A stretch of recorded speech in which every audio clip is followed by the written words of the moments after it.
It's 2:14 a.m. You unlock your phone for no reason, just muscle memory. 1 second later, you regret it. Because there it is again, that one unread message, the one you've been avoiding all day.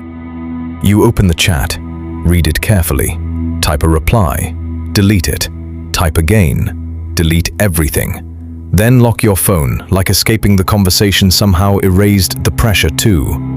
But it didn't, because now the message feels even heavier. And the weirdest part, you actually want to reply. That's what makes this so confusing. You're not ignoring them because you hate them. You're not too busy. So why does one simple text suddenly feel emotionally exhausting? And if this feeling sounds painfully familiar, that's probably why you clicked on this video. Because deep down, your brain already recognized this feeling before you could explain it yourself. You already knew this wasn't just laziness. A few years ago, replying to people felt normal, simple.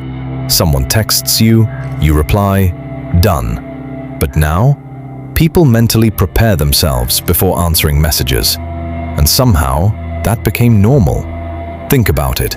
Some people can scroll social media for 4 straight hours, but replying to one text feels impossible. That isn't laziness, that's emotional overload. Because your brain today never truly rests anymore.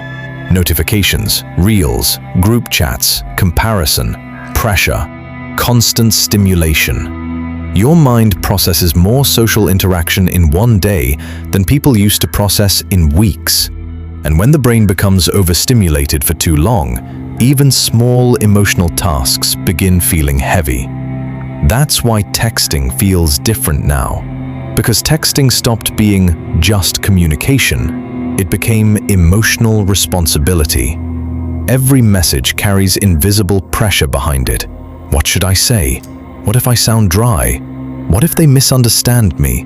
What if I ruin the vibe? And slowly, your brain stops treating conversations naturally. Instead, it treats them like performances.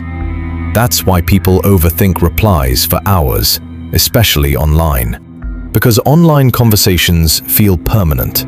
Texts stay there, visible, readable, judgeable. And your brain subconsciously knows that, which is why sometimes you open a message and instantly feel mentally tired.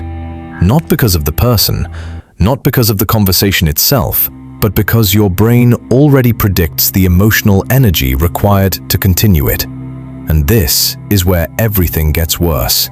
Because the longer you wait to reply, the heavier the conversation becomes.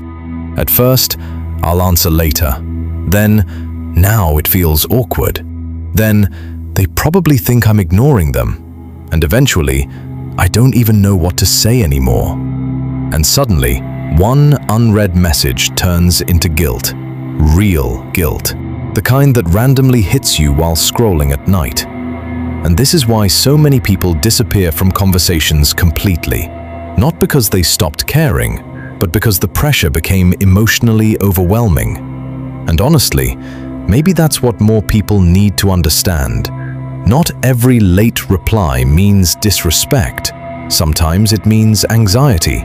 Sometimes emotional exhaustion. Sometimes someone fighting invisible battles inside their own head. And maybe that someone is you. Because the truth is, you didn't randomly click this video. Your mind already knew this feeling before you understood it yourself. That's psychology. The human brain naturally searches for explanations to emotions it cannot describe. And maybe, right now, there's already someone in your mind. One unread chat, one person, one conversation you still think about randomly sometimes. And even after all this time, a part of you still wants to reply.